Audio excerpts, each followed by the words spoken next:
These are the things that I wish I knew before playing Palworld. We are going to be playing on the hard mode difficulty, but these tips and tricks will also work in casual and normal. It's just that we're playing on the hard mode. In the beginning, you're going to start off in this tutorial area here. It's going to tell you to do a couple things, but what you want to do is you want to run out here and talk to this gentleman over here.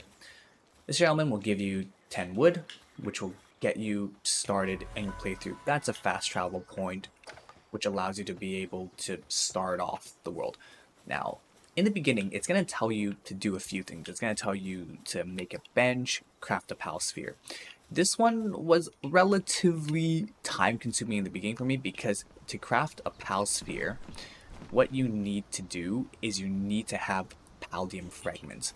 And a few ways to get paldium fragments is to break these rocks right here, but those rocks are actually really difficult to break until you have either a pickaxe or B, a rush boar, which we'll get into the future a little bit.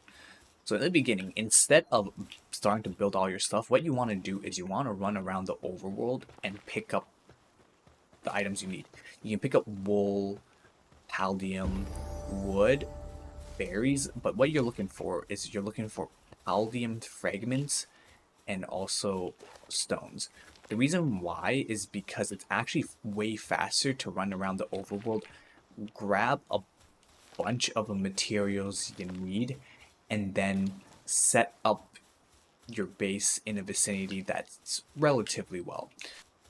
So we finally found a paldium ore or fragment, and we can get it. The next thing that you want to do is after getting a paldium fragment, what you want to do is ideally you want to find a good area to set up your base.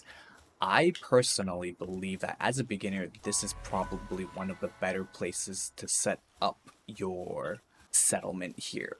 This area right here is what I recommend to set up your base, but we'll get into that a little bit. So first, let's just quickly finish over these tutorials, and then we'll jump over to base making and where I think is ideally the most optimal place to set up your base, at least in the beginning.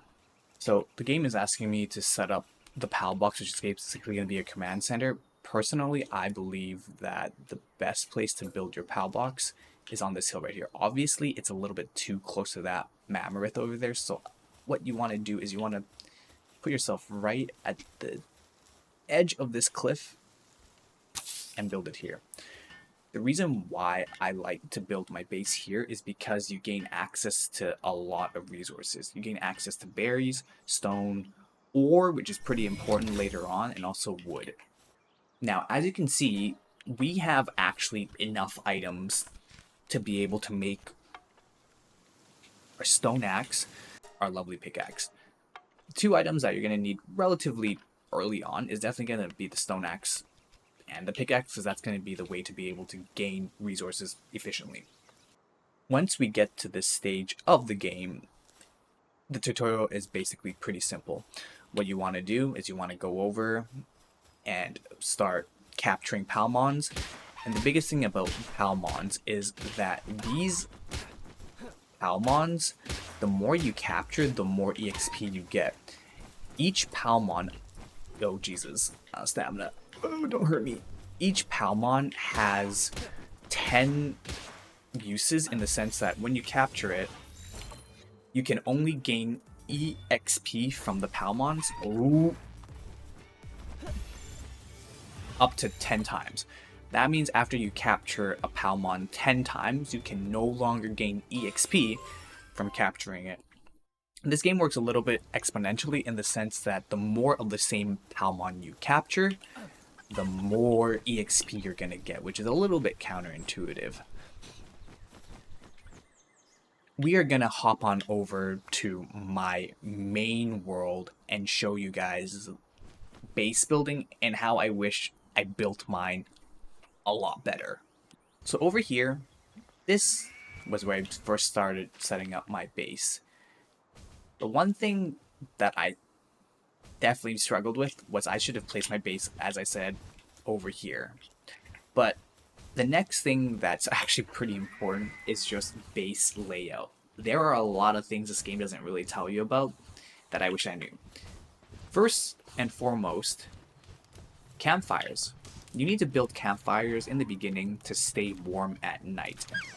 You'll be able to gain armor that keeps you warm at night, but in the beginning, you're going to need to build yourself a campfire. The campfire is good for really 3 things. Number 1, keeps you warm at night if you're around it. Number 2, it can cook food for you passively. And number 3, it acts as a lovely storage unit. What do we mean by storage unit?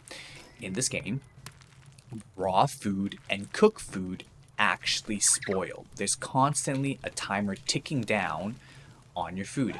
But what's interesting is that right now I have 8 minutes 30 seconds before this one portion of this berry spoils. But what I can do is if I eat it, the timer resets.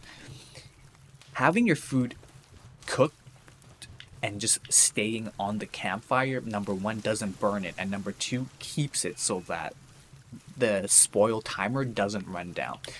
Obviously, as you progress through the game, you'll eventually get a freezer, but freezers, you would like to think that it prevents your food from spoiling, and it technically does, but what I ended up realizing is that the freezer does have an issue where it can bug up sometimes, and realistically, it should prevent your food from not spoiling.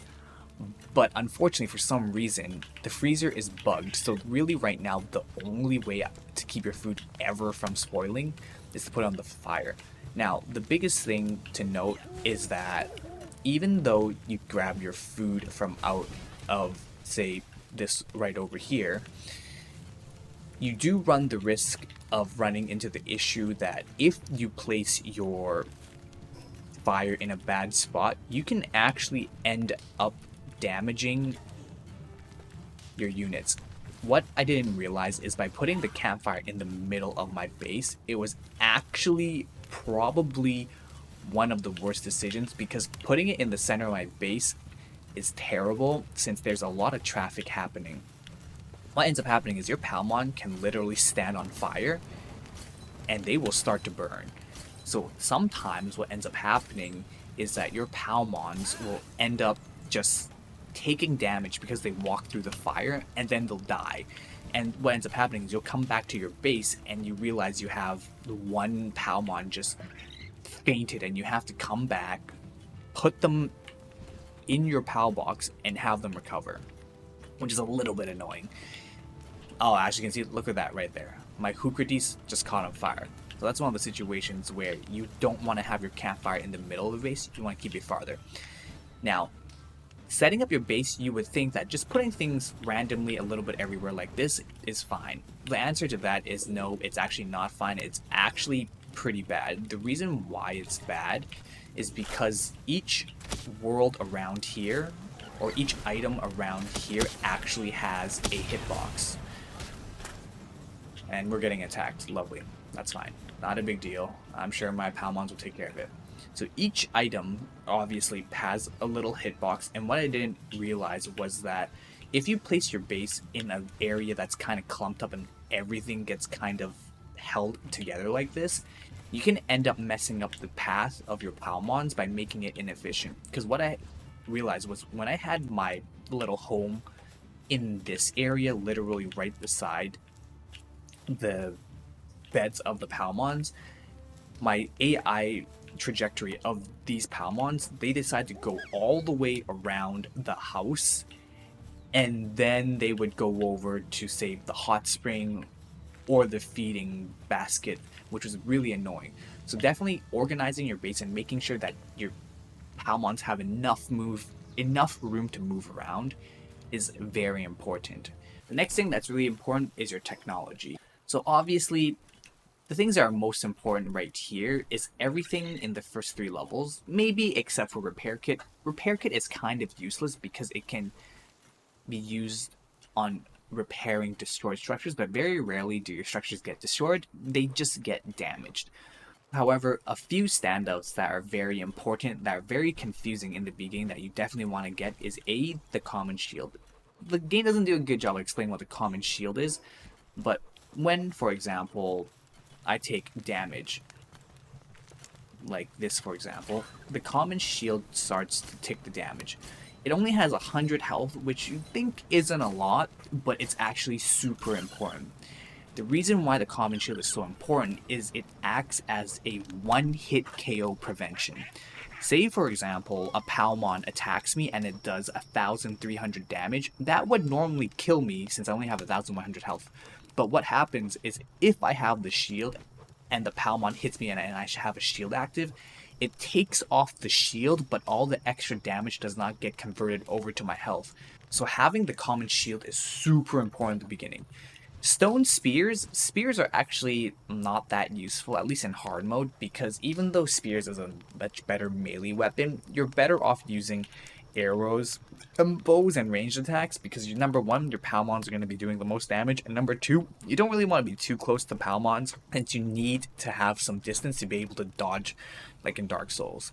Another thing that's really important is the Rushboar saddle at level 6 and also at level 8 Daydream's necklace. These two are actually one of the more important things to get because they actually allow for you to A, have better combat stats when you're fighting, and B, just better quality of life changes. The reason why the Rushboar saddle is actually so useful is because of this. The Rushboar saddle is number one. It's going to be your first mount that you can get pretty early on in the game, and you can ride it. And the Palmon, he goes, decently far, which is okay.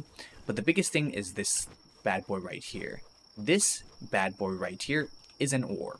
And what you realize is that this thing has a lot of health. I can do about 84, 90 damage, smacking this ore, which is okay, but it's actually not the most efficient. The most efficient thing to do is actually ride this boar, aim it at the rock, and you'll see I did 1,290 damage. I did 60-ish damage, 80 damage to this thing, so I would have to swing 20 times to gain the same equivalent of 1,000 damage on this thing. However, with that being said though, the next thing that's pretty important is also where you put your stats. Now, for me personally, I recommend putting a few points in weight for me, because in the beginning you start with 300, which I feel like is a little bit too little, but just having it at like 450 to 500, it just increases the quality of life a lot better. Now, obviously, you can make it more efficient by never increasing weight and putting stats into something more offensive and more useful, such as, say, HP and stamina. I recommend stamina, but having a bit of weight is useful because this way, even though I have a ton of weight right now, in my inventory I have 432, I was able to gain a large amount of items. As you can see right here, breaking that ore caused 96, I guess you could say, pounds worth of weight in my inventory. But just having this little thing right here allows me to just store all my stuff easily, so I don't really have to worry about managing my weight as much. Normally you can only have one Palmon out, but as you can see right here, I have 2 Daydreams out. The reason why is because I have this key item here, which is a Daydreams necklace. You can get this in the technology tab, right over here down at level 8. And once you get it, any Daydreams you have in your party will come out and help fight for you. And the reason why that's so important is because Hippocrates right here, his Dark Knowledge is that while in the team, it increases the attack power of dark pals, and basically it makes it so your pals are pretty strong at fighting. Now, the biggest thing, obviously, is if you have the Daydreams here, your Hippocrates is still going to be the one who does the most damage, and these guys do help, but obviously they're not attacking as fast as they would, say, compared to them being your main Pokemon.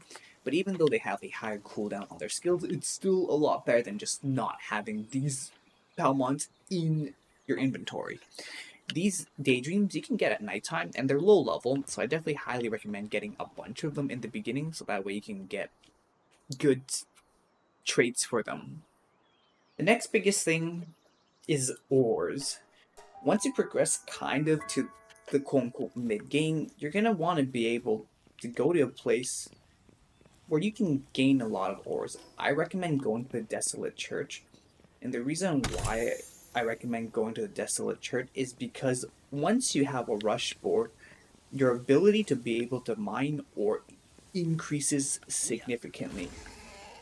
This is also, I would say, a pretty decent place to set up your second base, because eventually you'll be able to set up a second base, and this area has a ton of ore. A good example is if I use my rush board's charge attack and I can bump into, say, a couple of these, I can gain a ton of ore just by essentially collateraling these ores. So I can hit this one, hit that one, and I just got 9 ore, which is amazing. So this is one of a few good ways to farm ores in the beginning because there's just so much here. But one thing is, as you can see, after a few hits, my inventory is already at 434. And now I literally have to go back to my base and drop off everything. And this is one of the few reasons why I recommend putting a few points into your weight category, because if I was at 300, I would have to make a lot more trips back and forth to just go back to my base and then drop everything off. And that's usually what I do. I go back to my base and I find out where my ores are. There you go. Find out where my ores are stored and put all my things in there. And this is one of the reasons why it's pretty important to have your base organized, or else you're going to end up being like me, where I literally have to run around my base trying to find a spot where I can put stuff in. So honestly, organizing your base is definitely really important. One of the more understated things that I'd recommend you do. Keep your base organized. And by far the most important tip, I would say, is AFK farming. So in this game, if you have one of your Pokemons, or not Pokemons, Palmons out, they will actually help gather resources in your base for you. The second thing to note is what I realized is the best way to AFK farm is literally have your house here, close the door, and as long as you're standing in the middle of your house, you're honestly gonna be okay. You can let your computer run for hours. The reason being is, number one, even if you get omega hungry, you'll never die from hunger, and you're only going to ever go down to 1 health. Second thing is, because you're in this house, even if you get raided, you will always be protected in this. I've left my computer on for a couple days and I haven't ever died, and it's a really easy way to just gain resources overnight so you don't have to worry about getting anything. Last but not least, flying mound. Once you get over to level 15, you gain access to your Nightwing saddle, which is by far one of your more important flying units. Obviously, number one, you don't take fly damage because you're flying, but number two, you can actually gain a lot of height.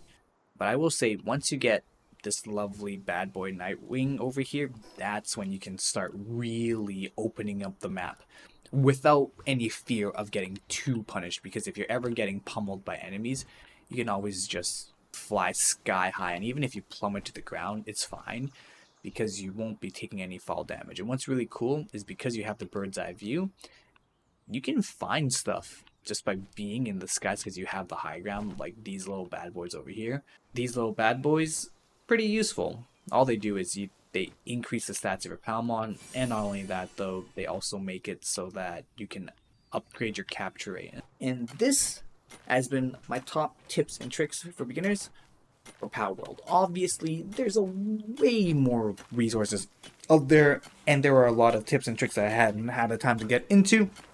If you guys have any questions, comments, or concerns, let me know down in the comment section down below. If you guys have any tips and tricks that you guys find that's very useful, please share with me, because we're all very new to this game. But these have been my beginner tips and tricks and things that I wish I knew in the game. Hope you guys enjoyed. Anyways, John Panio, sign out. I'll see you guys later. Bye for now.